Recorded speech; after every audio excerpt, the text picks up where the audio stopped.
Itong ating vlog ay sasagot naman sa mga comments na nabasa ko sa ating mga nakaraang videos. Meron kasi ako nabasa na what if grade 11 yung disability ratings mo? Ano yung makukuha mo or how much yung makukuha mo? Meron din akong nabasa na saan daw magsisimula yung counting ng 120 days or 240 days para makapag-claim ng disability benefit. And yung isa naman nating seaman na channel member ay konektado sa isang kumpanya na kung saan yung kanilang kontrata ay may CBA na ITF. So lahat ng yon sasagutin natin sa pamamagitan ng isang kaso. Ito ay may GR number 243399 na desisyon na nito noong July 6, 2022. Si Seaman ay na-hire noong June 2014 bilang isang chief cook na mayroong 6 na buwang kontrata at yung kanilang kontrata ay may CBA, ITF. So nag-undergo siya ng pre-medical examination, siya ay declared fit to work kaya nakasampa siya sa barko. Bandang December 2014, meron siyang daladalang food provision o supply ng pagkain. Nadulas siya and then nalaglag. Yung pagbagsak niyang yon ay nag-cause ng moderate pain sa lower back portion ng kanyang katawan. Pero yung moderate pain na yon ay lumala. Kaya naman noong January 10, 2015, na-repatriate siya. In-refer siya ngayon sa isang ospital kung saan nag-undergo siya ng MRI and CT scan ng kanyang lumbar spine. Lumabas yung resulta noong January 22. January 26 naman, lumabas yung resulta ng kanyang CT scan. At dahil dito sa medical findings nga, nag-undergo siya ng physiotherapy. The following month, February, nag-undergo siya ng isa pang surgery. And then noong March, nag-undergo ulit siya ng kanyang spinal surgery. Pero sa kabila ng mga medical procedures na to, yung dalawang surgery niya, yung series ng physiotherapy niya, walang nangyari, persistent pa rin yung back pain na nararamdaman niya. Kaya nagpakonsulta ngayon siya sa isang doktor na personal niyang pinili. Ibang surgeon ito galing sa ibang ospital. At ayon nga sa findings ng doktor na to sa kanyang evaluation, yung pain, yung back pain na nararamdaman ni Seaman ay hindi nawala, persistent pa rin. And mas lalo itong lumalala kapag prolonged walking or standing, matagal na nakatayo or matagal na naglalakad. Tapos nahihirapan din siyang umakyat panaog sa hagdan. Sa kabila ng ilang procedure o surgical procedures na pinagdaanan ni Seaman, yung back pain na kanyang nararanasan ay napapawi pansamantala o gumagaling pansamantala. Pero after some time, bumabalik din yung mga sintomas na nararamdaman niya. So July 30, 2015, nag-declare na itong doctor na to na permanently disabled na si Seaman. Then, August 14, 2015, nag-send na ng demand letter si Seaman sa kanyang shipping agency. Kiniklaim na niya ngayon yung kanyang total and permanent disability benefits ayon sa kanyang kontrata. Pero inignore lang kasi yung kanyang demand letter, kaya nag-file siya ng grievance claim sa AMOSOP. Pero wala din namang positive feedback yung kanilang grievance procedure. Kaya naman, nag-file na siya ng permanent and total disability benefits and medical reimbursement sa NCMB. Sa part naman ni shipping agency, ang sabi nila, hindi napatunayan ni Seaman na nagkaroon ng aksidente habang siya ay nasa barko.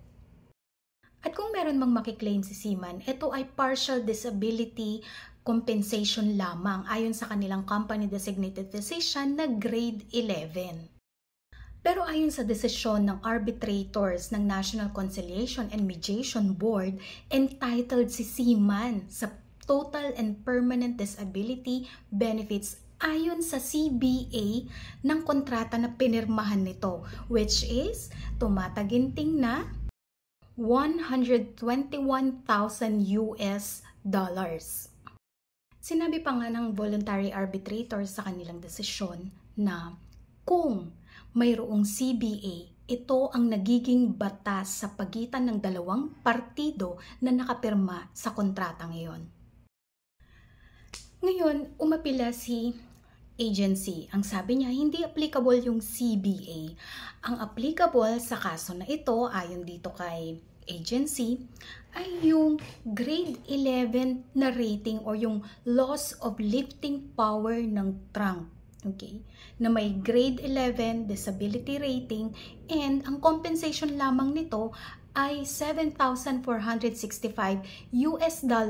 ayon sa POEA Standard Employment Contract. Doon sa claim ng shipping agency na walang nangyari aksidente sa loob ng barko na involved itong seaman na to, hindi ito pinaniwalaan ng korte kahit pa nakapag-submit sa shipping agency ng sworn certification of the master of the vessel dated September 2015. Dahil nga, bukod sa late na itong na-file o na-submit na lamang ito sa kanilang motion for reconsideration, hindi napasubalian ni shipping agency na nagkaroon ng diagnosis o medical evaluation yung kanilang company designated physician involving itong seaman na to.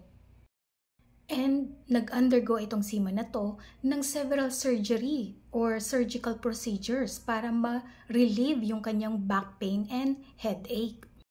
Itong si seaman sa kabilang banda naman ay nakapagpresenta ng medical opinion ng kanyang sariling doktor na dinideklara siyang permanently unfit to work as a seafarer. So, ang sabi ng korte, lahat ng factual circumstances na to, lahat ng ebidensyang ito ay nagpo-point sa katotohanan na na-aksidente si seaman habang nakasampa sa barko. So, settled na yung issue. Mayroong total and permanent disability na nangyari kay seaman dahil sa aksidente habang siya ay nakasampa sa barko. Ngayon, ano ang law applicable or anong kontrata ang mag-a-apply? Yun bang POEA Standard Employment Contract o yung kanilang CBA or Collective Bargaining Agreement? Mas binibigyan ng consideration ng korte ang CBA kung ito ay may more beneficial or favorable considerations or benefits para kay seaman. In this case, yung disability benefits o compensation na nasa probisyon ng CBA ay mas mataas kumpara sa disability benefits or compensation na nasa POEA Standard Employment Contract o SEC. Sa employment contract naman na pinirmahan ng dalawang partido, naka-incorporate doon yung ITF Collective Bargaining Agreement o CBA. Kung kaya, part ito or integral part ito ng kanilang kontrata. So malinaw ha, kung mas mataas o mas maganda yung benepisyo na nakapaloob sa CBA kaysa sa POEA Standard Employment Contract, ang applicable ay yung provision ng CBA. Now, bago tayo pumunta doon sa exact amount na makukuha ni seaman under the CBA, pumunta muna tayo dun sa question na kailan ba nag-start or saan ba mag-uumpisa yung counting ng 120 and 240 days? Upon repatriation ba or upon reporting ni seaman sa company designated physician? May mga previous cases po ang Supreme Court na nadesisyonan kung saan yung start o yung counting ng 120 or 240 days ay nagsisimula sa consultation or doon sa araw na nag-report si seaman sa kanilang company designated physician. Pero ayon sa korte, consistent sa Section 20 ng POEA SEC, ang counting ng 120 or 240 days ay magsisimula sa date of repatriation ni seaman. So, balik tayo dun sa issue. Alin ba ang masusunod? Yung grade 11 disability rating ni company designated physician or yung total and permanent disability na nakalagay sa medical opinion ng personal doctor or personal surgeon ni seaman. So dito napakahalaga ng mga dates. Okay. So from the time na medically repatriated si Seaman, nakapag-issue ng grade 11 disability rating si company designated physician noong June 15, 2015 or ika 157th day mula sa araw na na-repatriate si Seaman. So lampas na ng 120 days. Ngayon, okay lang ba yun? Total, hindi pa naman lumalampas ng 240 days? Ang sabi ng korte, hindi. Kasi lumampas na siya ng 120 days, walang valid justification si company designated physician kung bakit na-extend yung gamutan or yung treatment. Therefore, yung disability ni Seaman ay naging total and permanent na dahil lamang sa hindi pag-issue ng final and definitive assessment ni company designated physician within 120 days mula sa time na ma-repatriate si Seaman. So in this case, hindi applicable yung 240 days ha, kasi walang valid justification para doon sa extension ng medical treatment. So dito ang sabi ng korte, entitled siya sa Total and Permanent Disability Benefits ayon sa kanilang ITF-CBA, hindi ayon sa POEA-SEC. Dahil mas mataas or mas favorable or more beneficial yung disability compensation na ibinibigay ng CBA. In this case, nakakuha siya ng $95,949 na total and permanent disability benefit ayon sa kanyang CBA.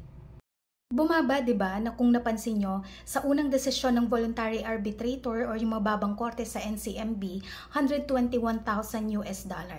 Ito ay sa kadahilan ng yung posisyon niya bilang chief cook ay hindi isang junior officer equivalent yung rank, kundi ratings lang. Kung kaya mas mababa yung compensation na kanyang nakuha ayon sa kanilang CBA. So hopefully nasagot natin yung tatlong katanungan na nabasa ko sa aking mga previous vlogs. And para sa mga comments pa ninyo or para sa mga issues, questions, isulat nyo lang kasi binabasa ko yan. Yun nga lang, minsan talaga late ko na siyang nababasa, kaya ginagawan ko ng vlog bilang kasagutan, ganon. So abangan nyo na lang po sa Facebook page ko or sa Instagram yung aking mga kasagutan. Sa Reels, ina-upload ko po sila. Pero yung buong videos po, nasa YouTube channel. So gusto po naman ninyo ng agarang kasagutan sa inyong mga tanong, pwede po kayong maging member ng aking YouTube channel or maging subscriber ng aking Facebook page. Click nyo lang po yung link na nasa comment section. Thank you!